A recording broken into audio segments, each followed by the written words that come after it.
welcome back to the Video Essay Podcast, a show featuring conversations with leading practitioners of videographic criticism. I'm your host, Will DeGravio, and I have to say, today's episode, I know I say this a lot, but this might be my favorite episode of the Video Essay Podcast. And I think you know why from the title. Today's guest are the listeners of this show. For those who may not be familiar, back in April of 2020, in the midst of the global pandemic that is ongoing, listeners of this show were assigned the videographic exercises created by Jason Mattel, Christian Keithley, and Catherine Grant for the Scholarship in Sound and Image workshop as quote-unquote homework. Listeners made a combined more than 60 videographic exercises and sent them in to me, and I posted them on our website, thevideoessay.com, where they remain to this day, where you can go watch them right now. It was a truly, in a year that was just terrible for every possible reason, it was without question one of the highlights of my year. And I think just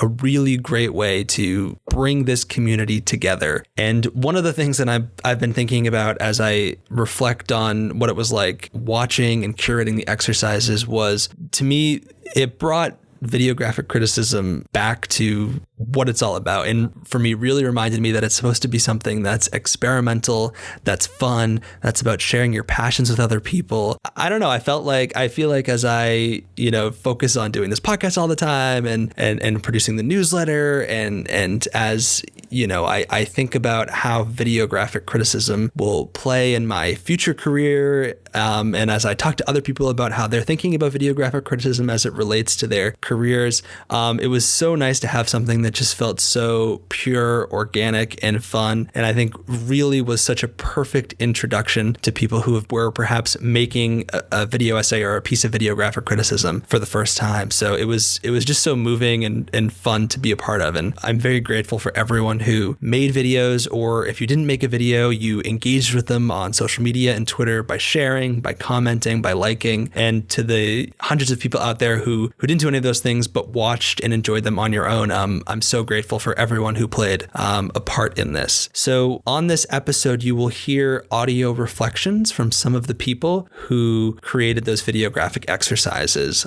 last year. This episode of the Video Essay Podcast will also feature a conversation with Estrella Sendra and Bart Meletti, who are the creators of the Introductory Guide to Video Essays, which is a brilliant new resource published by the UK-based Learning on Screen. Estrella is an academic based at the University of London and the University of Southampton, and Bart is the education and research executive of Learning on Screen. The three of us discuss how this guide came into being, what their hopes are for it going forward, and the response that they have already received to the guide.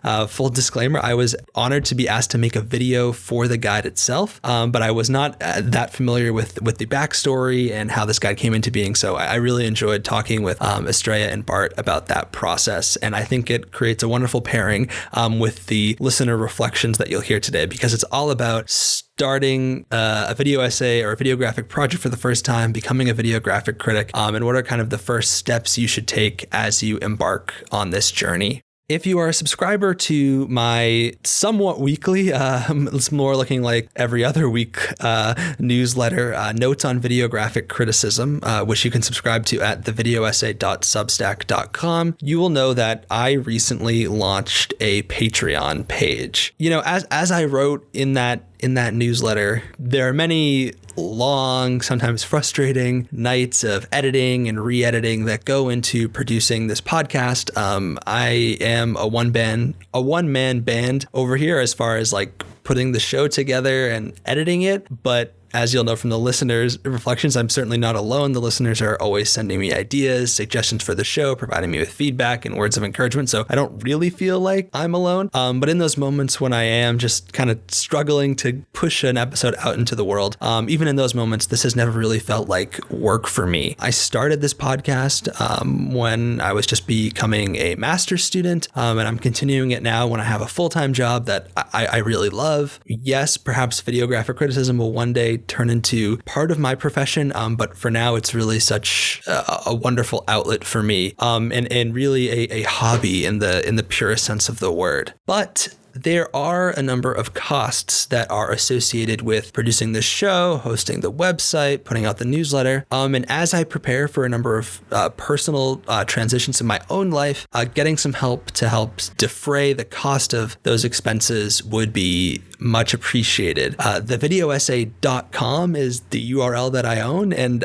I love that it is somewhat vague and all-encompassing as a title, because it began as the home of a podcast and now is the home of a podcast and a newsletter, and it is my hope that it will grow into a whole lot more. I have a number of plans and aspirations for the future that I don't want to share just now, but any funds raised on that Patreon page would go directly towards those efforts. And in closing, I just want to say the most important point, and that is that any content that I create will always remain 100% free and available to everyone, whether they subscribe to the Patreon or not. I understand that others have a different approach. I totally respect that, but this is just what I believe in and what I want to do. So if you like the podcast, if you like the newsletter, if you like what I do and you like what I'm about, then I ask you to consider donating simply as a way of helping keep the train moving. As I wrote on the Patreon page, you can think of it as buying me a cup of coffee and or a snack and or a meal once a month.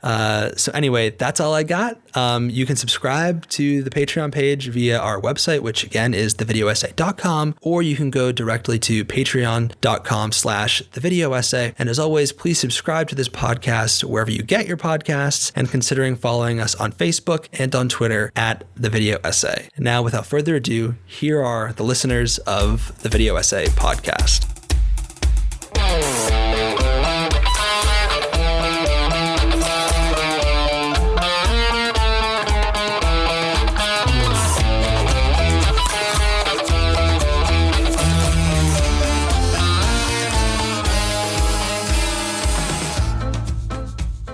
Hi, my name's Gemma Saunders and I'm an audiovisual PhD student at the University of Birmingham in the UK, where I also work. I'd made a few short video essays before 2020, which had mainly been multi-screen compositions, so when the Video Essay podcast started setting homework exercises, this was a great prompt for me to explore some new areas of videographic criticism, as this ties into my PhD as well. And I tried to link everything I did into my research area through the text that I chose to work with, and my research area is the representation of Birmingham on screen. I rewatched all 5 of the films I made before recording this, and it's interesting actually to reflect on the particular challenges each one posed, as well as the things that I was actually really pleased with. I'd started to make a Pecha Kucha, for example, before hearing the podcast episode, but it was the call out that actually made me finish it and put it on Vimeo. And personally, I think this is my weakest of the 5 exercises, and it's definitely one I want to try again soon with a different media object. It's hard to pinpoint exactly why I feel this way, but unlike some of the other pieces I made, the Pecha Kucha doesn't feel as if I gained many new perspectives through making it, and I didn't feel that it had a tangible underlying argument, which isn't necessarily essential, but it is different to how I felt about the others. The reason I chose the film Take Me High, apart from the fact that it's set in Birmingham, and you should watch it if you haven't seen it, it's really surreal, is precisely because it is a film. A lot of my videographic work focuses on contemporary TV, which means the volume of material can quickly get very unwieldy, so having a contained film made selecting 60 seconds of audio much easier. And this ties quite neatly into part of my answer to the question, what did you learn from the process of creating one or more of the videographic exercises, which is that setting boundaries can be super helpful, and it would actually be a key piece of advice I'd give too, that a parametric approach, particularly when you're starting out, makes these exercises much more manageable, in my opinion. And sometimes this is through necessity, so with my epigraph, for instance, I used the opening sequence of Ready Player One because this was the only part of the film that I could actually access at the time, but it can also really help to focus your argument. So with the multi-screen I made specifically for the podcast, I thought, okay, I've done a few of these before, how can I come up with something new relatively quickly? And I decided that I would just experiment with using footage from the first episodes of 2 shows, Peaky Blinders and Man Like Mabine, which again, both set in Birmingham. And I think this one actually ended up being my favourite of the 5 because from a research perspective it prompted me to think about several new angles to explore after I'd made it, such as how Tommy and Mabine engage with their urban environments and their different senses of home. Voiceover was a tough one for me. I'd resisted it entirely up to that point, and me recording this now is actually another prompt for myself to try and overcome the fear of speaking into a machine, but I was really glad that I did it. The simplicity of the instructions again really helped with focus, and I feel now that I can use that performative element of this technique to create argumentation in different ways. I have been saying ever since that I need to do another one, so maybe that's a goal for the next month or two. And likewise, going back to the epigraph, this was one of my first experiments in integrating critical material with a media object in a kind of creative way, and it's really opened my eyes to new ways that I can use this technique going forward as well. And that one I made, I think that was at the height of lockdown 1, and it was all about escaping reality through film, so it seemed quite resonant at the time. So I guess that brings me to the abstract trailer, which was by far the biggest challenge. But again, challenge is good, and it was a really useful exercise in the context of my PhD because it forced me to think about how best I could summarise what it is that I'm trying to do. I went through several drafts and I almost gave up at one point, but after feedback from a couple of friends who also make video essays, I was able to recut something that I was fairly pleased with in the end. Still not 100% happy, but fairly pleased. And that would be my other top tip. Even though it can be daunting, don't be scared to ask people for comments on your work in progress and on finished pieces too, because it's both a creative and a critical process, and it can be hard to kind of accept that criticism at times, but getting constructive feedback and other points of view can be invaluable. So I think that's about it, but as a kind of final thing, I just want to say a big thank you to Will for running the podcast and the newsletter, and I'm sure it was the same for other people, but the homework exercises genuinely gave me an impetus to keep making things in 2020 when everything was pretty awful in the world. But you know, it was a real positive for me. I found it really useful. I really enjoyed doing it. And I think that the podcast and the newsletter are really helping to bring a community together. So I can't wait for the next episode and to see what else listeners make in 2021. Thanks very much.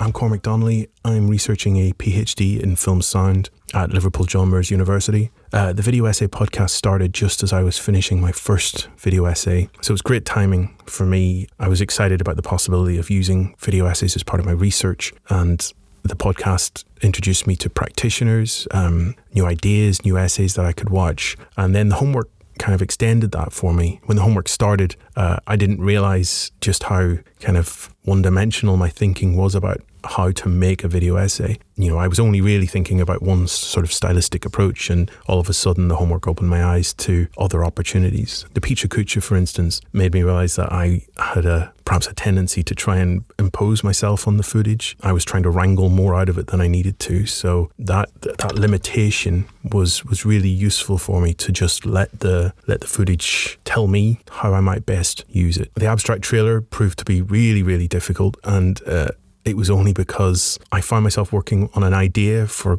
quite a while that in the end I realised I didn't want to make a video essay out of. And it was only when I came to that realisation that I was able to actually make an abstract trailer, when I found an idea that I thought was good enough and that worked and that I knew how I might want to approach it. So, you know, those homework assignments were real explorations for me of how I might want to actually work with video essays and the kind of video essays that I might want to, but also might enjoy making, which was really useful. In terms of enjoyment, there were two video essays. I mean, I liked a lot of the ones that were turned in for the homework, but there were two in particular that I really enjoyed watching and rewatching. There was Raging Tonya by Ben Creech and Walking Side by Side by Claire Richards. Both are multi-screens, and I just really I got something really kind of personal out of watching them. There were moments in there that synchronized for me that I came to a realization that what I got out of it at that point might not necessarily be what someone else got out of it. The juxtaposition, the disconnection from audio sometimes, those are just really interesting ways of working with footage. So I'd recommend those two for definite. I'm really looking forward to 2021. I think the Video Essay Podcast is an amazing resource. I'd like to thank Will for doing it, and also for setting the homework, because it's been a really kind of useful thing for me to do and to be involved in, and to kind of help me figure out where I'm going with video essays. So thank you very much.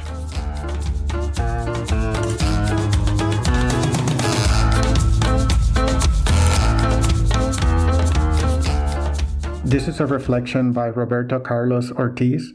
about doing the videographic exercises for the video essay podcast. I had made videos before to go with written pieces, but I never thought of them as video essays, and I was ambivalent about the notion of video essays. The most useful aspect of doing the assignments was that I took the time to try to figure out what works for me while creating the different videos. I'm really glad that I used different movies, because I think I would have been bored using the same one over and over. I'm going to talk briefly about what I did. First, there was the Pesha Kusha. Thinking back, I was lucky that I thought of an idea that fit well with the instructions. I chose a scene from the 1943 film The Leopard Man, in which Clo-Clo, one of the main characters, gives some backstory, which is unusual for a Latinx character in a classic Hollywood movie. In only 1 minute, my video aims to highlight a brief audio moment and, through the different images, add some complexity to a character that could be seen as a stereotype. For the title, I used a later line of dialogue, "Is that you, Gabriela?" I'm very happy with how this exercise turned out. However, I later tried the Pesha Kusha with another idea, and the failure made me realize how limiting it is. The assignment was a good warm-up exercise, but I was lucky that it worked really well with the idea I had. For the second exercise, I started to think about what I wanted to do with video essays in general, and I made decisions that affected my approach to later exercises. For the videographic epigraph, I decided I didn't want to show images that illustrated what a scholar or a filmmaker had said. I wanted to resignify them. I first picked a quote by Jean Renoir, and then I paired it with the last scene of The Roman Spring of Mrs. Stone. By pairing them, I wanted to establish a relationship between the text and the images that was hopefully unusual, different, and also personal. For the audio, I made a loop from a soundbite I took from an earlier scene, which I think adds another layer of meaning to the relationship I established between the quote and the scene. A very good friend asked me about the source of the sound. For him, it added an erotic quality to the video. That wasn't my goal, but I was happy to learn it also worked that way for someone who is not from film studies and who does not watch video essays. Watching the other videos, it became evident that others are more technically proficient or have better source materials. I needed to figure out what to do about that, and I decided that the most important thing for me is that the videos I make have a distinctive point of view, that I feel like I'm doing something different and personal, even if the result is something people may find too basic or if the visuals are not in high definition. I decided to embrace the imperfections of my sources and try to think of ways to use the technical limitations in my favor. That doesn't mean I don't want to become more technically proficient, but that is not my priority. I'd rather do a simple-looking video with a distinctive point of view than a very technically impressive one showing very beautiful high-definition images by an auteur. For the multi-screen assignment, I wanted to bring together audiovisual sources that would be harder to bring together in a written essay. I started working with a scene that I didn't use in the end. The original idea was to combine a scene of a couple walking in Claude Chabrol's The Butcher with a couple walking in Wong Kar-wai's Days of Being Wild. However, I didn't like how they looked together, but I was determined to use those films, and in the process the video became something else. Night, loneliness, and longing became the common denominators, which gave me the idea of adding audio from a third film, the film noir Deadline at Dawn. Since this exercise, I've been using multi-screen a lot in other videos. Probably the most interesting thing for me related to this video was that I got two different reactions. A film professor who liked the previous one didn't care for this one, but an audiovisual artist friend loved it. The most challenging exercise was the voiceover because I hate recording my voice, and I couldn't think of how to creatively use my voice in relation to the images. I decided I wanted to work with the 1992 film Savage Nights, and I was going to pair it with a scene from 1983's The Wounded Man. But then I thought it would be more interesting and less obvious to use Cocteau's Beauty and the Beast. I decided I didn't want to do a narration, especially not a narration telling the viewer what they can already see or how they should think about what they're seeing. I began looking for creative texts and chose a poem by Javier Villarrutia. I'm glad I did the exercise, but I have mixed feelings about the results. I'm very happy with the visual relationship, but I'm not confident about the voiceover, and I don't feel like doing any other one soon. The multi-screen and voiceover videos are the ones that felt less like I'd made a video essay. But I've noticed, especially while checking out the sight and sound list, that others are also creating videos that I wouldn't consider video essays. But that's another topic of discussion. Finally, I didn't do the abstract trailer at first because I hadn't thought of a larger project to do. Using an abandoned idea I found in my journal, I decided to play with the notion of trailing an idea. The visual anchor for that video is the 1951 Mexican film Sensualidad, whose plot echoes The Blue Angel. The audio clips are from 3 films, The Blue Angel and The Lolas by Demi and Fassbinder. I decided to keep it very simple, multi-screen with audio clips from the original sources and no major audio edits. The process of doing the exercises showed me that what matters most to me is developing a distinctive viewpoint and establishing relationships that creatively resignify the audiovisual sources. I believe the creative resignification is a mode of scholarship and that it can be very personal without the need to record yourself. I liked doing videos that didn't try to illustrate or to prove a thesis, and I liked to simply play around with the sources, to feel free to experiment with things I could not do or convey in written form. However, I remain ambivalent about many aspects of videographic criticism.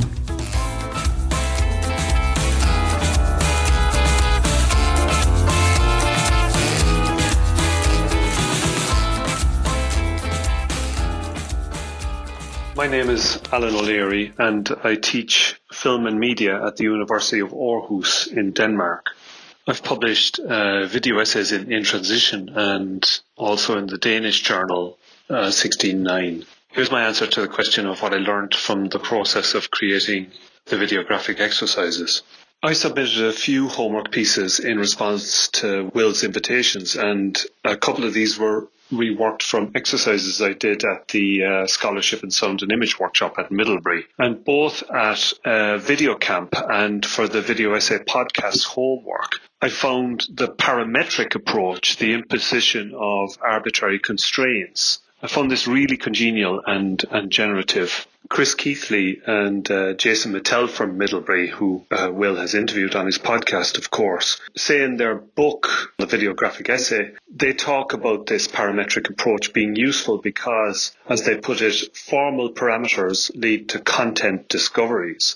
What they mean by this is that the imposition of constraint-based procedures helps you to get to know better the audiovisual material you're analysing.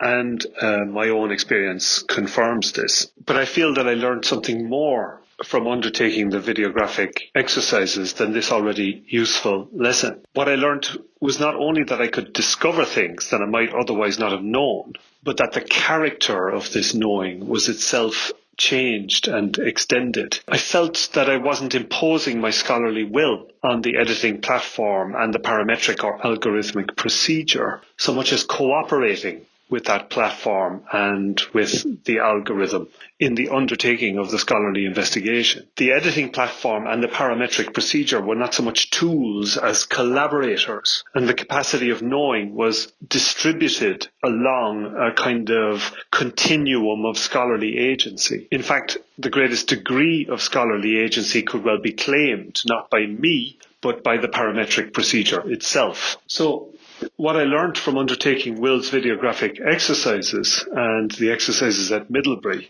is that the parametric approach to videographic criticism is a way to what we could call a post-human form of knowing, one that's shared with non-human scholarly actants, and one that opens prospects that aren't accessible to the traditional authoritative human scholar. Here's my answer to the question of which topics I'd like to see discussed in future podcasts. I'd be very interested to hear a debate or discussion amongst several different practitioners and theorists of videographic practice about what constitutes scholarship in the form, obviously building on the special issue of the online journal The Cinephiles that has just been published or is just about to be published. In terms of what future homework assignments might look like, what I'd be very interested in working on and in seeing what other people would come up with is collaborative work. So collaborative exercises, particularly exercises that get two practitioners together from across the so-called poetic explanatory divide that Chris Keithley talks about. This could take the form of something like practitioners exchanging video essays which would then be re-edited, reworked by the other practitioner, perhaps with voiceover added or deleted or the work remixed in some way, so that we get an interesting confrontation of different approaches that would engage in a debate through what Catherine Grant would call material thinking.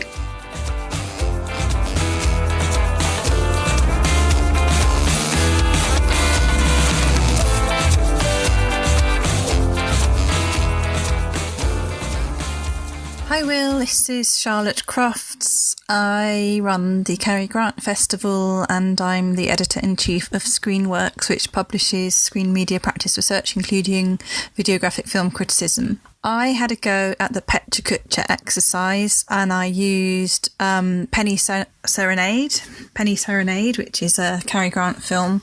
I really valued the challenge of making my first videographic film during lockdown, and I felt like part of a community. I know how to edit and stuff, but I hadn't played with a whole film on a timeline, which was a really, really exciting thing to do, and it informed my understanding of the film and its construction, and made me think differently about it. I'm halfway through doing the next exercise, which I never got around to finishing, but I still will do it, and it's given me inspiration to do other videographic films, probably mainly around Cary Grant at the moment, which I'd like to pursue in the next few months. I thought it was a really brilliant exercise, and I've used it with my students. I teach videographic filmmaking on the filmmaking degree as part of the dissertation or independent research module. I think it's a really brilliant gradual introduction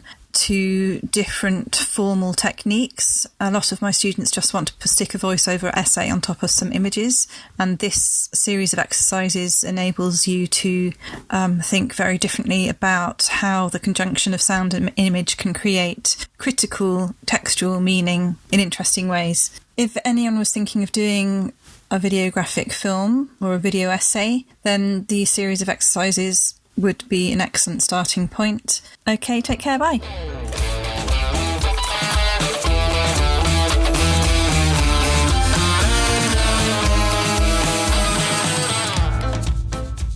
Hello, Will, and everybody listening to the Video Essay Podcast. This is Max Tolene, and I completed the voiceover exercise. I tried to do an abstract trailer as well, but I could never figure out how to make it come together. And I circled back to do a Pecha, but in the process of planning that, it turned into its own 13-minute video essay, which I'm still tinkering with. So, but it was a real pleasure to do the voiceover exercise. The reason why is because I've been a video essayist since 2013, or rather I made my first video essay in 2013, and it is still, at least by view count, the most successful thing I've ever done. Of course, back then there weren't quite as many people in the video essay game, and so you didn't need a microphone that was any better than a tin can. You just needed a couple of ideas and the most rock bottom basics of editing to be able to capture some people's attention. So I think I got lucky there, but I've been making video essays here and there ever since. And one of the things that I never examined about my process was the role of the viewer. And the voiceover exercise really got me to think about that in a pretty powerful and kind of transformative way. What I mean is that ever since I started making video essays, I thought that the point of the video essay was to discover some pattern in a film or in a group of films, or to come up with some idea about cinema and then to illustrate that on screen. I sort of have a PowerPoint aesthetic in a lot of my own work because of that. And also I come from higher ed, so it seemed to be a natural extension of that. But I never really thought, like I said, about the role of the viewer, which is to say a video essay doesn't have to be didactic in the way that a lecture is didactic. It doesn't have to have a set argument in the way that a 5-paragraph essay might. It can actually leave some space open for the viewer's own reflection and participation. And I hadn't really considered the power of definitely knowing what you're doing as a creator, but also still leaving some space open for the viewer, and thereby actually allowing more meanings to come into the work. If there's something I could put on my wish list for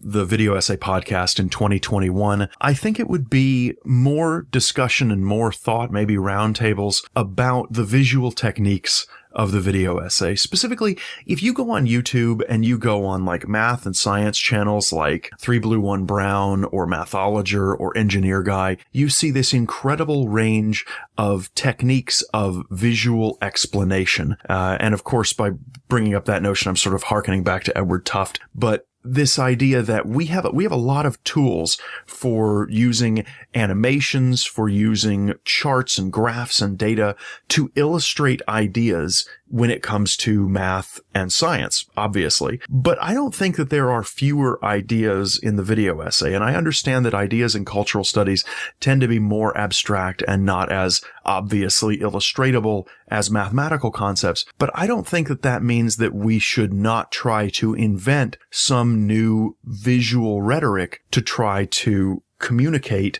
a greater range of concepts, or try to even create a greater range of concepts for videographic criticism, for the video essay, for cultural studies more broadly. And I think that there are just so many video essays that are content to do a superimposition or some sort of Wolflinian split screen, and that's enough. And I don't think those are the only techniques. I don't think that we've gotten anywhere near to the end of the toolkit for what could be used in video essays. And so I would love more exploration for other techniques that could go into that toolkit. I think that we need to invent more tools for that toolkit. And I might be speaking to myself more than I'm speaking to anybody else, because my own work could use a deeper and richer toolkit. And I think that we should not conflate techniques of videographic research with techniques of the video essay. The research that we do by playing with stuff in Premiere or other video editing programs is distinct, I think, from what the final form of the video essay should look like. And so I think that we should consider more deeply how we get from these techniques of play and research to creating new ideas or new claims or new models that then can be communicated in a video essay.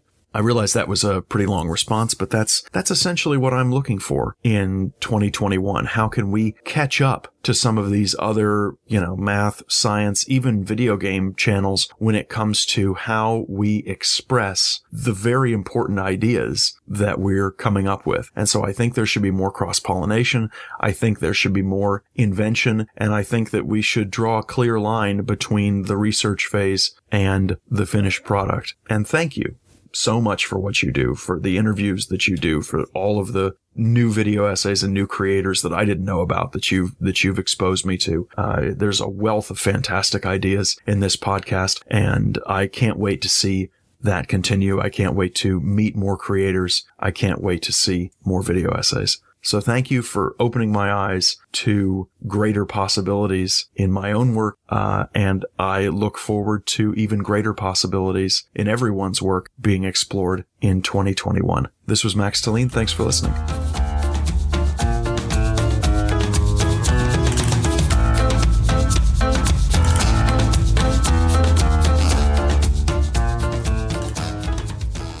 Here is Ben Creech.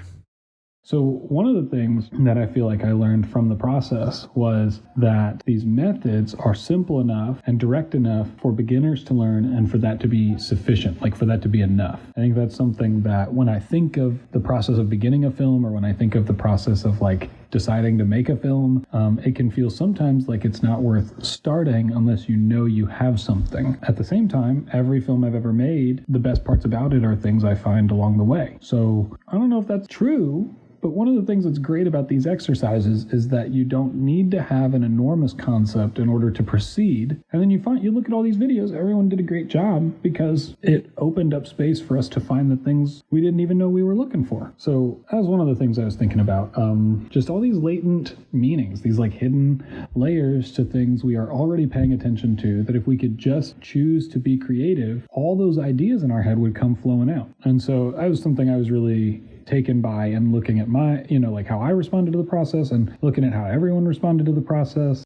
If you have a thought that is a film thought, that is a thought that's in video, that's a thought that's maybe, we might call essay or we might call film or something like this. But if you have a thought that is like an audio-visual concept, that's enough. And so someone who's looking to create a video for the first time, like I wouldn't worry about definitions or limits. I would worry about like, what is the vision you have? And then how can you use the resources around you to just give shape to that vision? Like not say something, because to make a film is not to make a speech. And all this stuff that we have to say about films is not what those films do. That's why we keep saying stuff about them. So it's not about what you have to say, or it's not about like the importance of what you have to say in advance. Perhaps down the line it is. But when you start, I would just, if you have a concept, if you have like an idea that feels to be like its language is film, then you should make it and not worry about if people can't understand it, not worry about if it's clear or not. Just make it and like consider it a part of the path. Like we grow. Every work we make, we grow. We expand our sensibilities. We look further. We can see further than when we started. And that's like, you will get better at making videos if you never allow the fact that you need to get better at making videos stop you from making videos. As I mentioned here, I was really taken just by the diversity of work and the way in which it seemed to me to be, the word I would use here is amateur. But I use amateur because amateur is a word that comes from the root to love and not from this sense that we have, especially in English-speaking context, of associating amateur with immature, where we think of an amateur as someone who is not properly developed. But I would say that an amateur is a lover. And so what I saw was a bunch of beginners who had vision and manifested it in a way that corresponded more precisely to their love than it did to their like sense of business or sense of career. Or it's felt to me very pure and true in a way that's honestly rare. So the main thing that I would like to see on the podcast in 2021 is I would like to see more people or more discussions, more conversations around the lineage of films and filmmakers who precede our contemporary video essay genre. Because I do think that there's like a contemporary form that we can all agree is what we're talking about when we say the word video essay. But I think about like filmmakers that precede our moment, like Chris Marker, Haroon Farokhi. There are many like this. I mean, if we start to think of video essay as being something that's in keeping with the avant-garde, video essay is not a unique or new thing in a way that's like original to now, but in fact has all these precursors, and it's super fascinating to see where did certain forms come from. But not even like what's their origin. Like what are the diverse array of languages that are contributing to this dialogue we're all having with each other? Where, you know, like I'm watching Kevin's films and Kevin and Chloe are making films together, and then, you know,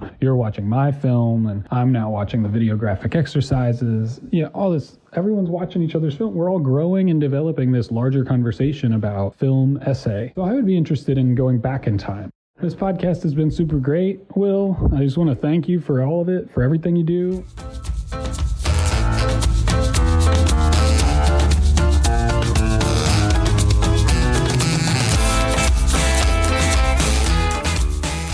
Hi, my name is Ariel Avissar. I'm a media scholar and video essayist from Israel. These Middlebury exercises are all terrific and very useful for anyone making their first steps into the world of videographic criticism, as well as for those who are more experienced and looking to stay in shape. I use them often with my students, and I appreciate any excuse to make more of them myself, particularly when there's some sort of external deadline involved. And so I made 4 videos in response to Will's invitation. As a scholar primarily interested in TV studies, I'd like to see a lot more videographic work devoted to television. And so I decided to take this opportunity to make some.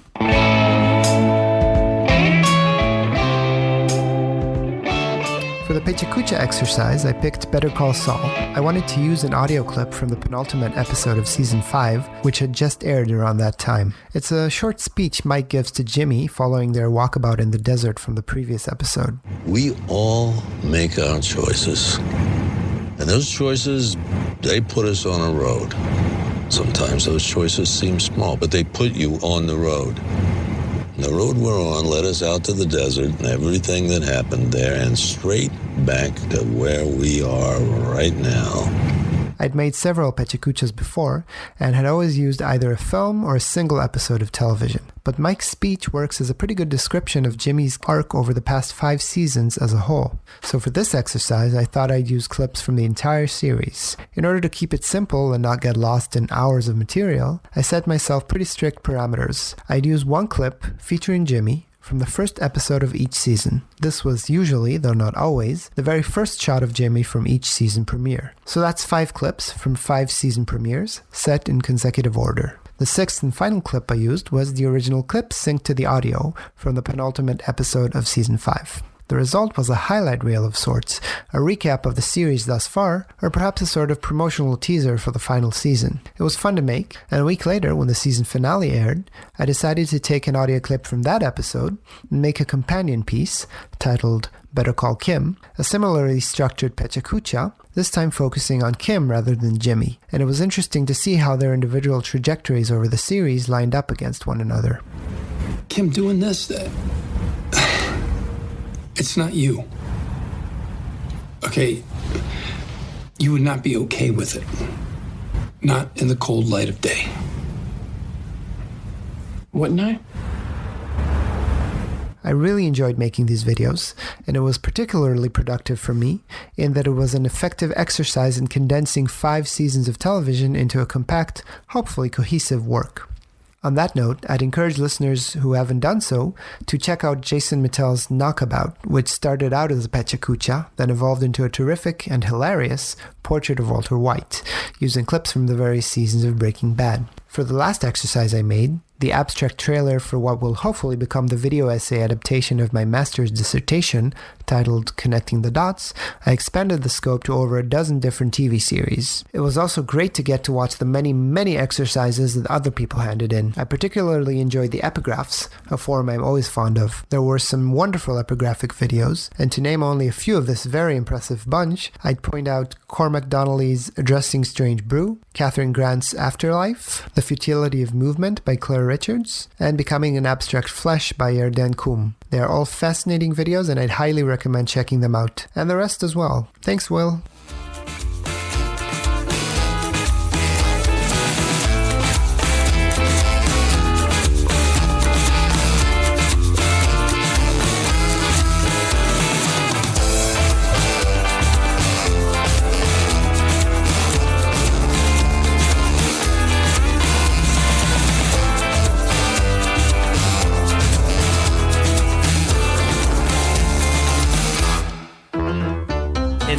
Pleased to be joined by Estrella Sendra and Bart Meletti, who are two names that are probably familiar to the video essay world at this point because they are the two people who helped bring into the world the introductory guide to video essays, which is published by Learning on Screen. I have to say, when I saw that this guide came out into the world, I was just like, my jaw dropped, and I was so happy to see it because I think it's something that the video essay community really needs, and it's such an invaluable resource. And it's so great to have you two on to talk about it and to encourage everyone to go check it out, especially if you are a teacher who's in need of something to kind of send your students to put them in the right direction, especially during quarantine and Zoom class times. You know, I think this is an especially essential resource now. Or if you're just, someone who's maybe interested in making video essays on your own, maybe you're out of school, you're starting a YouTube channel or something, this would be such a great place to start. So welcome to you both. Thank you. Thank you so much. It's a pleasure to be here. Thank you for the invitation. Yeah, thanks very much, Will. It's my pleasure as well. Thanks for inviting us. And that was a really nice introduction to the guide. Oh, thank you. Yeah, it's great. And I guess I am biased because the two of you generously asked me to contribute a video to the guide, but that was kind of after it had already been released. And I kind of, Charlotte Crofts, who Estrella, you and I both work with, and who made a video, kind of connected us in a very roundabout way, and somehow I ended up making a video for the guide. I didn't even plan to, but it was awesome. So I guess full disclosure there, but totally love this resource. But Bart, my first question is for you, because you are with Learning on Screen in a professional capacity, and I'm imagining that there are listeners from really a wider range of countries who aren't familiar with Learning on the Screen and the work that you do. So I'd just quickly ask you to introduce yourself and give us a quick summary of Learning on Screen, what it does and what its mission is. Yeah, sure. Very happy to do that. I work at Learning on Screen as Education and Research Executive, and Learning on Screen is a UK charity and a membership organization which is specialized in the use of moving image and sound in education and research. And, we've been established over 70 years ago in 1948. And since our establishment, our mission has always been the same, which is to make moving image and sound as important in education and research as the written word. So we offer a range of services that help the education sector use audiovisual materials in education, in teaching and research. And so the audiovisual, the video essays guide is really, at the heart of our mission in that sense, because it's aimed to help teachers and students approaching video essays as a creative assessment method for the first time, adopt this creative method. Oh, yeah. I didn't realize the organization had been around since 1948. That's really great. And what is your specific role within the organization itself? Yeah, so I work as education and research executive. So I kind of coordinate all the educational and research initiatives of the organization. I started this role recently in August 2020. Before that, I had a sort of more specialized role in copyright law. The title was Copyright Services Delivery Manager. So I basically devised and delivered the copyright literacy strategy of our organization, and so that I'm involved in initiatives like this one, like the video essay guide, but also in other ones. For example, we have a huge archive of audiovisual materials called Bob, which includes over 2.5 million radio and TV broadcasts. And, we're currently exploring how to make that useful also for research in fields like artificial intelligence. And so there's a pilot project we're working on, which I can tell you a bit more about it later if you're interested. Or, I also work with my colleagues on the Teaching Resources initiative, which is basically where we ask academics in the UK to create playlists of content available on Bob about specific disciplines, and so that's meant to showcase how you can use Bob for teaching purposes. Great. Yes, I'll definitely want to follow up with you on the copyright, your copyright background later in our conversation for sure. But Estrella, over to you. So you are an academic, and so I'd like for you to introduce yourself to the audience, but also talk about more how this guide came into being. Like I said, there was definitely a need for this kind of guide out there in the video essay community and academia in general. And so how did you identify that need, and how did your assessment of the landscape shape the guide as you created it? And more specifically, how did you go about selecting the different categories for the guide? I know that's multiple questions sandwiched into one, so I'll give it over to you. Yes, but I'm very glad that you are asking all these questions together, because these are precisely the questions that have made this guide possible, or that gave birth to this guide. I am an academic, as you say, and last year I was appointed at SOAS, University of London, in the School of Arts. I was also, and I'm working for the University of Southampton in the art school as well, in Winchester School of Art. And there's always that prioritization to creative methods, but yet teachers always find it very, very difficult to put this together. And I find that even though we are always talking about the value of film, when it comes to writing about film, we tend to go back to the most conventional way of writing, which is through the written word. So I was very kind of like enthusiastic to try something different and to draw my own personal experience as a filmmaker and as someone who had been trying to find an academic space for different videos that I had been making for my PhD and failing to actually have them counted for, or there were difficulties on replacing this with words and so on. And I was kind of keen of testing this and saying, okay, let's make it optional. And instead of this typical class presentation, which is a PowerPoint, let's also give them the option of an audiovisual essay. So last year at SOAS, I implemented this both in a master's class and in an introductory film class. I was teaching both for the very first time, and I was the one who designed these two classes. And the experience was great. Students were so enthusiastic about this method, but they were also very worried or stressed about it. And I found that was a shame, because the result was so great that I was like, okay, how can we avoid this kind of issue in the future? Because it was also then, I mean, as a teacher as well, you find yourself reflecting about your pedagogic methods. And I was engaging with Bell Hook's work on transgressive education and Paulo Freire's work as well on education as as the practice for freedom and as a problem-solving system where students are not digesting information and then just vomiting it in exams, but rather they become co-curators along with the teachers of the content. I was thinking, okay, so how can I make this still a creative assessment, but to offer some guidance? Because at the end of the day, when I started teaching as well, I didn't offer that much guidance on how to structure essays, and I found that I needed to in the end. And sometimes it was in feedback once the grades had been released, but some other times it was also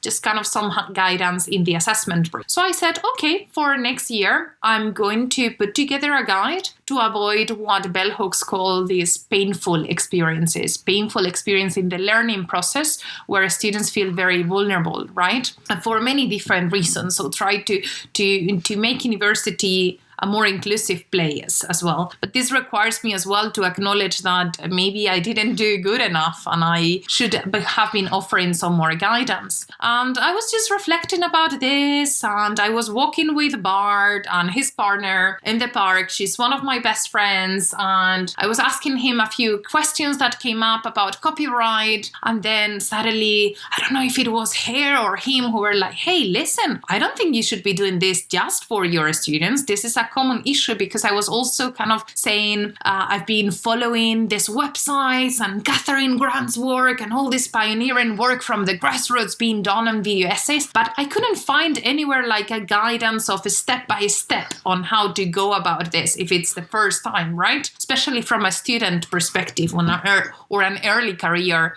researcher, creative researcher. And they were like, I don't think you should be doing this for SOAS only. And Bart said, oh, we are actually putting together guides along with playlists, and I think this could make a really strong case for a guide because it just aligns with our mission so much. So that was the beginning of it. Initially just thought like the typical crazy idea that happens that will never be realized, but Bart is so organized, so he was like, okay, let's come up with a plan. So I drafted some ideas, and I was thinking, okay, first of all, what is the point on doing this? So that led to that very first section on the introduction to video essays. What is the value of video essays? And then the next step was like, okay, if this is to be found scattered around different publications, and by publications I mean like researchers speaking about the video essays, then the next step would be how do video essays look like and how are they evaluated? What should be aiming for? And that led to that second section on finding coherence across journals. And then the third one was how to make video essays. And because of the way in which I was putting it together, Bart had this idea of saying, okay, let's start with pre-production, production, and post-production. So it's not like a very linear website where it's like from top to bottom, and eventually you will get to the bottom and know how to do the whole process. So I found it very useful to deconstruct it in 3 different ways. And then another section for copyright considerations. Okay, one, it's been done, even though there's also like a point on copyright, but we felt that this was solid and kind of like really specific so that it needed its own section, because the next one would be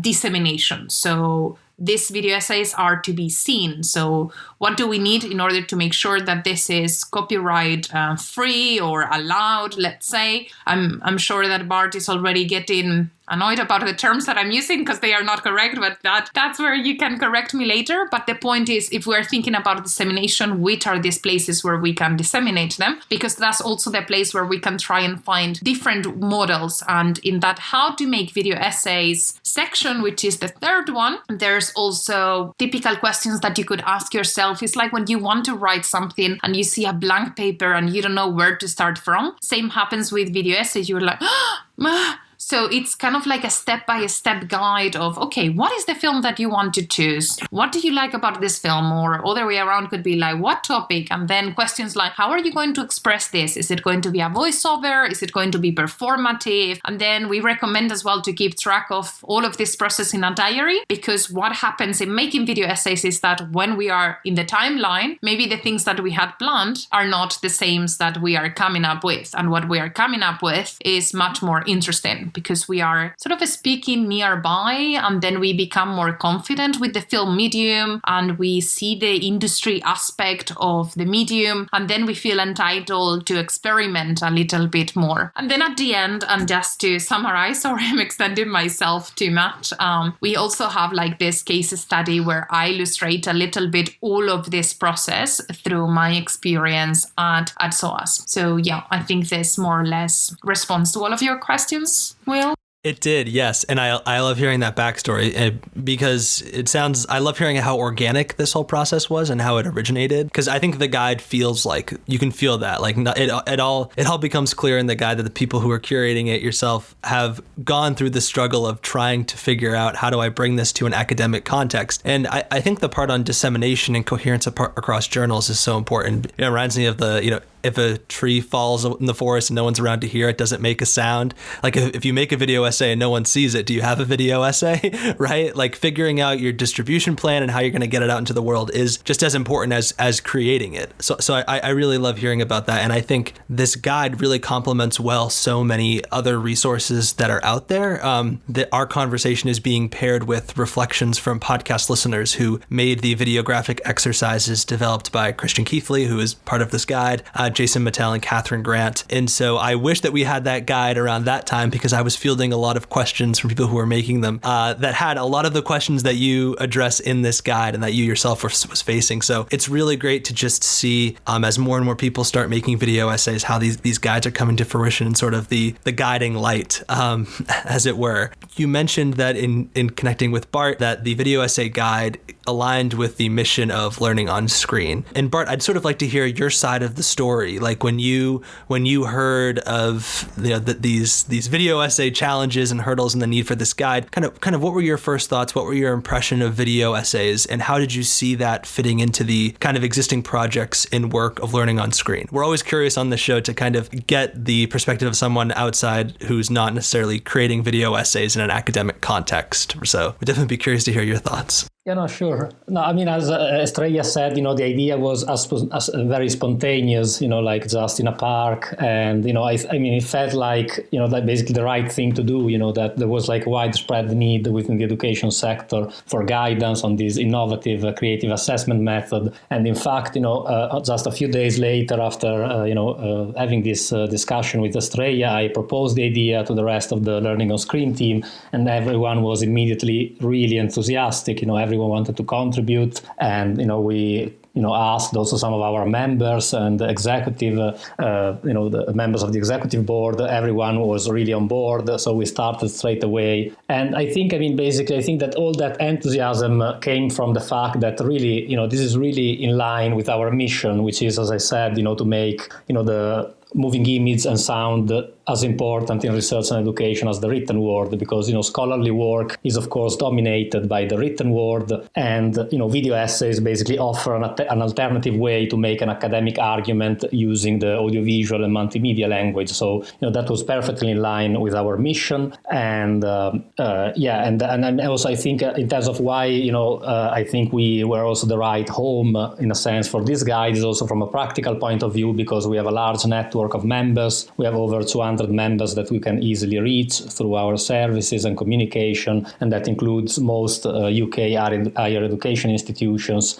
And so that's was another reason. And I mean, in general, I think the guide fits really perfectly with the work we are currently doing, but also that we've been doing in the past. So I don't know if your audience would be interested in a bit of history about learning on screen, but I can tell you that maybe try to summarize our history so you can see how clearly these kind of initiatives have always been part of our portfolio. Yeah, so basically, as I mentioned earlier, we started back in 1948, and we were founded as the British University's Film Council, the BUFC, which then became the BUFVC, so the British University Film and Video Council, in 1983, and then finally Learning on Screen, our current name, in early 2000s. And initially the organization was just a handful of university teachers working on a voluntary basis to identify and address the audiovisual needs of higher education, and so build up a collection of educationally relevant films for the membership. Then in 1950, we we published our first bulletin, which became known as the University's Film Journal in 1953. And on the same year, we also held our first conference, which brought together filmmakers and academics from various disciplines. Another big milestone was in 1960, when we published our first catalogue of films for universities, which was then constantly updated many times until the final publication in 1994. And then, we created our own library of film-specific journals and publications in 1971. And 10 years later, in 1981, we published our first researcher's guide, which was a resource for researchers featuring details of hundreds of audiovisual collections across the UK. So you can see, our first guide, is almost 40 years old. So offering guides to the education community has always been one of our, strengths. Then, from the late 1980s, we started working with television. So in 1987, we started indexing the output of UK television broadcasters. And in 1989, we started our off-air recording backup service, which continues today and basically allows our members to request copies of previously broadcast television and radio programs that then we send on DVD or as digital files. And then finally, our biggest milestones in the recent decades were Trilt and Bob, which are still among our main services. So Trilt is the television and radio index for learning and teaching and was created in 2001 and is now the most comprehensive UK television and radio broadcast database available on the web. And Bob, which is our main service, was launched in 2007, initially as an extension of our off-air recording service, and now has become our on-demand TV and radio service for education and research. So it's basically a streaming service that gives our members access to over 2.5 million TV and radio broadcasts, which they can lawfully view and screen for educational purposes. And finally, another big milestone in our history was in 2004 when we started delivering the Learning on Screen Awards, which continue today as a celebration of media productions in learning, teaching, and research. So, I think from this sort of, summary of our relatively long history, you can see how, over the last 72 years, we have evolved quite substantially. And that's also because, the audiovisual landscape has, of course, changed radically. So from our organization point of view, if in the 1950s the main issue was the scarcity of resources, of audiovisual resources for education, now we're kind of facing the opposite challenge, which is to help our members discover high quality, reliable audiovisual materials in the constantly growing sea of audiovisual materials that are being created every day. But again, although we have changed and evolved, to respond to the needs of the education sector and the research sector, again, our mission has always been the same, which again, is to make moving image and sound as important in education and research as the written word. And again, I believe this guide, video essays are the perfect example of that, where, support to the community to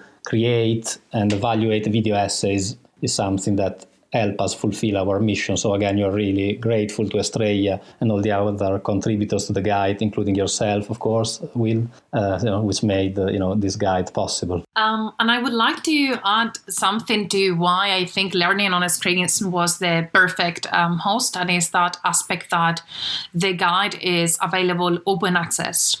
So this is only coherent, not just with what you say very well, not only in the introduction of this podcast, but also in your own contribution in the guide, which is excellent, which is why do we make this kind of videos. If they are not going to be seen, we need to share them, and we need to start sharing them in our own personal channels, and then broader and so on.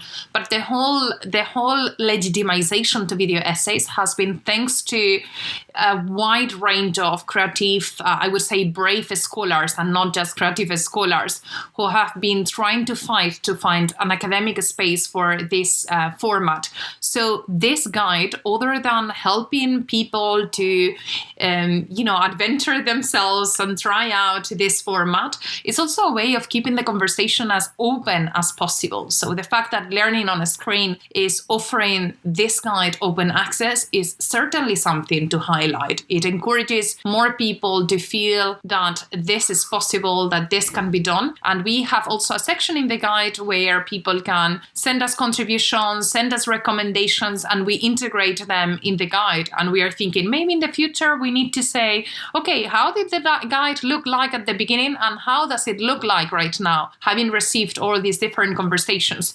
Because there is such an opportunity in building this democratically, let's say, as we are sort of finding the right place and a creative place for this audiovisual submission. Absolutely. I couldn't agree more. Thank you for that, Bart and Estrella. I couldn't agree more. This open access component to the guide, I think, is absolutely essential. And I think borrows from the ethos of videographic criticism itself, right? We're such firm believers in that. And also in revision, this constant updating, this archiving change. Speaking of archive, as you say, Bart, I think it's so great to hear the history of learning on screen because it reminds me so much of kind of the history of cinephilia itself and also the kind of intellectual origins of video essay making, right? And people who have heard about video essay talk about, I'm on the younger side, so this doesn't necessarily relate to me in my own personal story, but this hunt for films, this driving hours to go see them at movie theaters, this wanting to preserve them, to take photographs of them, to have scraps of them, to read about them in journals. And now, as you say, we have the opposite problem where we have access to so much more than we used to. Not everything, but more things. And the video essay really kind of captures that ethos. So it really is great to see how it is in line with past work of learning on screen.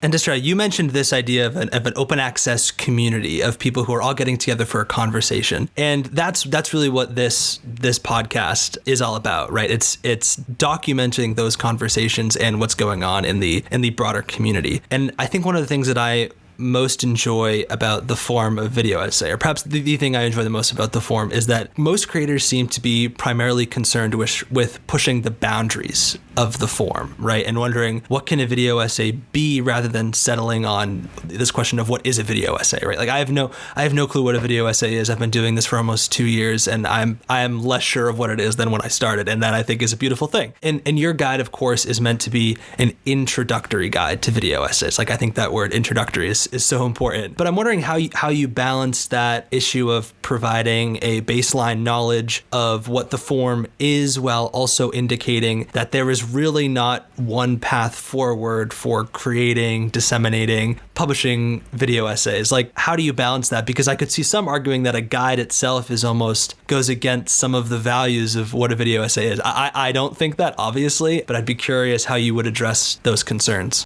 Yes, that's actually a really good question because it's one of the things that came up in the launch and it's one of the balances that we were seeking all the time because it's, again, a creative assessment or a creative way of researching, but at the same time, there is a way of going about it. And this way is very fluid. It's similar to the process of doing a documentary film rather than a fiction film where you need to know well what you intend to do and for what purpose, but then what you may find on the ground is not exactly what you had scripted and you have to be open for this, and actually there's no such thing as a script, but there is more like a planning. I've done documentary films as well, and I see the process rather similar in this sense. But the idea was, as I said before, to start questioning, okay, how do you get started? How can we make sure that we know what to do next and so on? But then as we advance, we may find that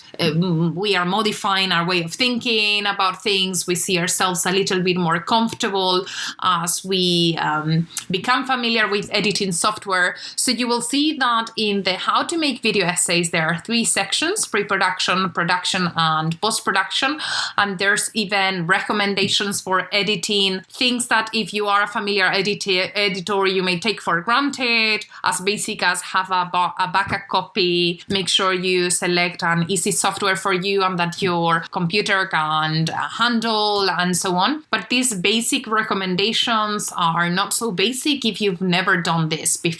So it was that balance of ensuring that people were going to feel safe and comfortable to experiment, to open up for experimentation and then reflect about this. Because I would say that there is a constant emphasis in the guide on reflection on our pedagogic practice, reflection on our methods. And that's precisely why the guide concludes with this case study at SOAS, where I say what I did not provide, and I basically explain how I, as a teacher, was the one who learned about how to make video essays from the students, even though their perception is that is the other way around. But I illustrate very well how this is not the case, and their contributions and what they've done is really what has been shaping the guide. So I would say that, Bart tends to say, Estrella is the main author of this guide. I am not. And that's also why I found it crucial to have people like Charlotte Croft and Christian Kithley with us speaking about how to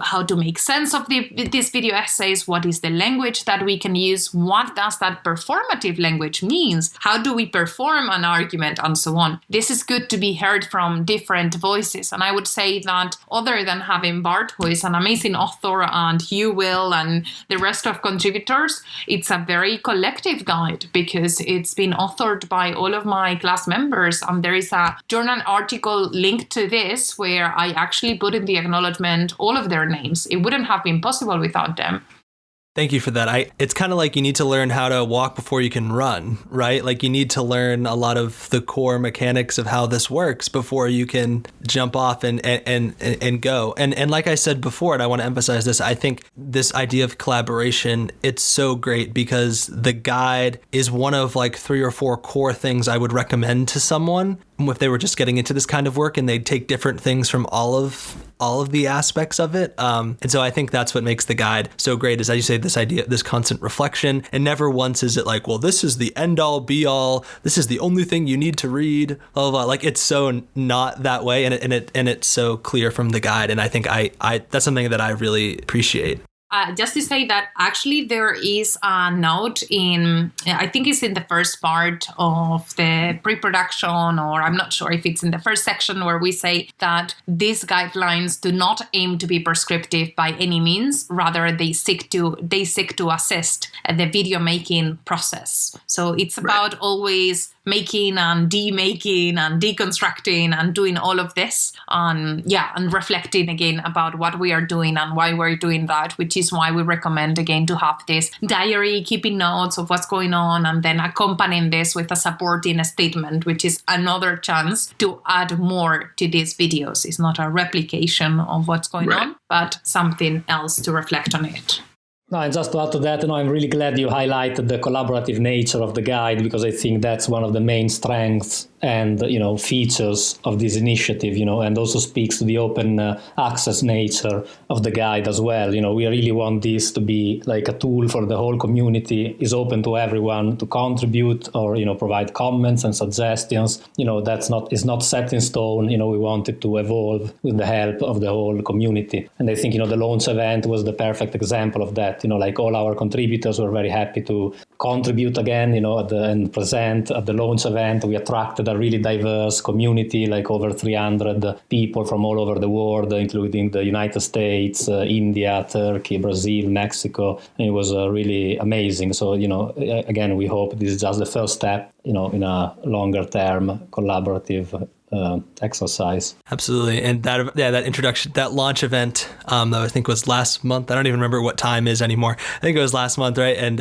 super happy to have been a part of that. It was a really great time. Bart, one thing that you touched on at that event, and one of the things that I like most about your guide, and it's something that I pride myself on, and what I try to do on this podcast is to try and reach someone who might want to make a video essay but who has no institutional support, whether that be because they aren't a college student or aren't an academic, or that they perhaps are an academic or a college student whose institution, for whatever reason, this type of work isn't happening there, whether because there's resistance to it or because they just haven't been introduced to it yet. And I think one of the biggest mental roadblocks that I had, and I think a lot of people had, is video essay making, remix, whatever. Am I going to get in trouble when I do this? And I know that this is an incredibly nuanced and complicated issue. So I'm not asking you to give us a complete breakdown of copyright law, whatever, by any means, Bart, but I'm wondering, what would your advice be if someone wanted to go educate themselves on this issue? I thought you did a really great job of breaking this down in the introductory event. Because I guess I think there might be some people who just need a push to know, like, yeah, you're not going to be thrown into jail if you attempt this kind of work. So what are kind of the core 2 or 3 things that you like to tell people who want to go out and understand copyright law and restrictions? Yeah, well, that you already touched on a really, I think, important point, which is the importance of positive messaging, in providing copyright guidance and education. So I've been involved in copyright education for almost 10 years now. So, in addition to working at Learning on Screen, I also work for the Creech Centre, which is the UK Copyright and Creative Economy Centre at the University of Glasgow. And one of the main projects I've been working on since 2012 is called copyrightuser.org. So that kind of answers also your question on, where I would recommend people to go to get providing some copyright guidance and education. They're based in the UK. Copyrightuser.org is a pretty good resource. But yeah, I mentioned Copyright User mainly because when we started that initiative, the reason why we started it was because it was really hard to find any sort of copyright guidance at the time. What you could find was either, guidance from the government, which tends to be quite technical, and guidance from sort of industry-led initiatives, which tend to be rather negative, tends to be, you can't do this, you can't do that. I mean, the perfect example, I think, are the kind of disclaimer you get like at the beginning of when you play a DVD, or, the sort of anti-piracy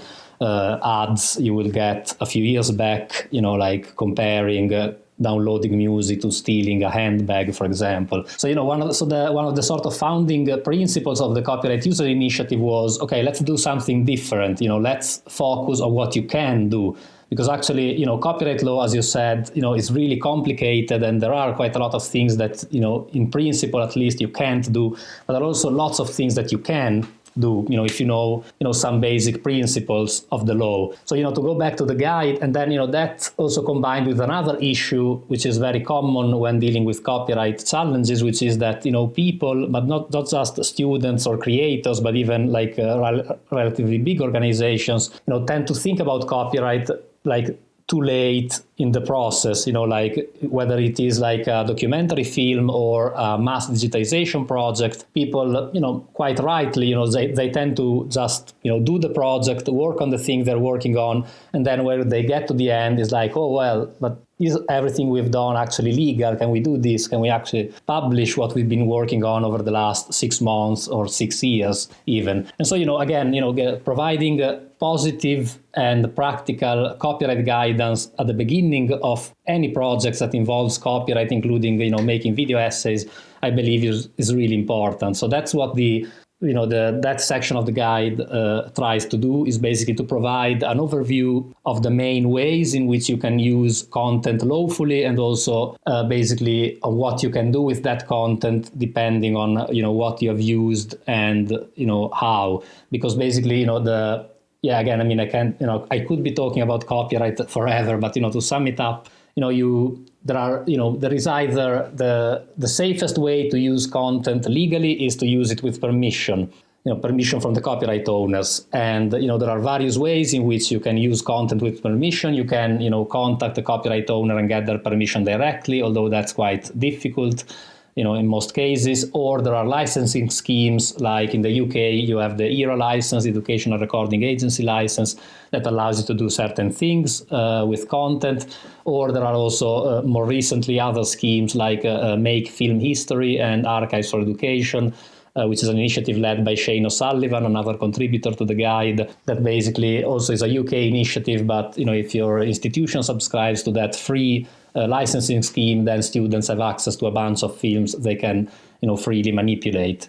On top of that, there is also Creative Commons, which is a licensing scheme, an open license that allows everyone to use the content without having to get permission, but because permission has already been granted to everyone. But then, so those are all uses, lawful uses with permission. If what you want to do, is not covered by those licenses, or, the content you want to use, you can't contact the copyright owner, then you can look at the law itself. And that's also what the guide tries to explain. So there are, important principles like that copyright does not protect ideas, but only the expression of ideas. So you're free to be inspired by the work of others. There is the public domain, which is basically the pool of materials that everyone can use for free because the copyright term has expired. And finally, what is probably the most crucial provision in copyright acts around the world are exceptions in the UK, or what is called the fair use doctrine in the US, which allows you to use protected materials without permission for certain purposes like education, for example. So that's another option students and teachers have, to rely on exceptions or on fair use. So that's, in like 1,000 words, that part of the guide tries to summarize, all that, and with external links, with links to external resources where people can learn more about those topics. No, thank you for that. I think it's a very useful introduction, and I like that you've sprinkled in some links there. So everything that you mentioned, I'll be sure to link to at thevideoessay.com so that people can find them more easily for that. And like I said, I think it's such an important hurdle that people need to kind of jump through and be given permission to go. And I think if you're making a video essay in a classroom setting, the instructor is usually pretty good about giving an introduction to fair use, or at least saying, don't worry, like it's fine. So if you're someone out there who's isn't creating a video essay in that setting, you might be a little worried about that, especially if you're just on your own little island trying to do your own thing. Estrella, final question to you, and that is, how has this guide impacted your own teaching? How have students responded to the guide? Do you assign the guide in your classroom? Have you had a chance to do that yet? And what has the response just been generally from other scholars and teachers? Have you gotten any feedback in that way? I think that would be a good way for us to end. Yes, I think I can speak about the feedback from students, and it's great. For me, what was very surprising was how impactful it was from the very beginning. Like the day after being distributed, we were already receiving emails with congratulations messages, with recommendations. It was great. But from a pedagogic perspective, it's been so enriching. At the beginning, it allowed us to be much more structured. It was an opportunity to introduce people to this guide, introduce class member to this guide, but also to direct them to the guide for future consultancy, let's say. Because the first day when we introduced the course and when we introduced the methods of assessments, there's so much to deal with. Our course is not the only one that they are taking. They probably have at least 3 or 4 more. So it is too much to digest. So at the beginning, no one really ever thinks that they are able to make a video essay, although it sounds like tempting, right? So what was really nice was to, throughout the time as ideas were developing, to be able to receive questions and say, oh, you can read more about that in the guide. Oh, see some examples here. Oh, see that. So within the making process, I didn't feel like I had to improvise answers as a teacher, which allowed me to feel safe to have more enriching conversations where it was much more about the exchange of ideas and ways of going about it, rather than being like, oh, how do I recommend to go about this? So that was very comfortable, let's say, from a pedagogic perspective. But in terms of the work that has been produced, wow, we were blown away with the kind of response by students. The amount of video essays that were submitted this year was as high as ever, much higher than last year, but also the degree of creativity, of experimentation. And I'm sure that this degree of experimentation was precisely thanks to the messages in the guide from people like Christian Keithley or the different resources over there. There was one student, for example, who spoke about piracy in our global film industries course, and he was so creative. He was basically performing the idea of piracy. Would you steal a car? Then you wouldn't steal a film. And so engaging, but intellectually as well, very, very thrilling and thought-provoking. And other than what I saw on the day in which they presented these video essays, I've then been receiving emails in the one-to-one tutorial tutorials, they were also saying, wow, I've enjoyed this process so much. And I wanted to just read a couple of comments that were sent by students if there's time. One said, the audiovisual essay was challenging for me as I had never made anything of the sort. So again, I was completely blown away by your feedback and my result. Thank you again. It was a great experience and I learned of a lot of transferable skills that I can't wait to use in the future. Another student had made one that was kind of like an autoethnography, starting from the very first film that their parents watched, that their family, or the film team that he went to see with his family. It was like a very international and multicultural family as well, so it was really enriching. I was speaking about these oral living archives, and he really enjoyed that term. So he said, from one oral living archive to another, thank you so much for the feedback on my video essay. It brought joy into my heart and gave encouragement, well received during these difficult times we find ourselves in. It was the first time I have ever used iMovie or any editing software, so I surprised myself. And I think this surprise factor was a common thread, right? That people don't really think that it is possible to do these things until they put their hands on the medium. I think there is a lot more work that can be done in this aspect in regards to, so I would go into the topic, so I want to keep the anonymity over there. Thank you for all the hard work and the classes.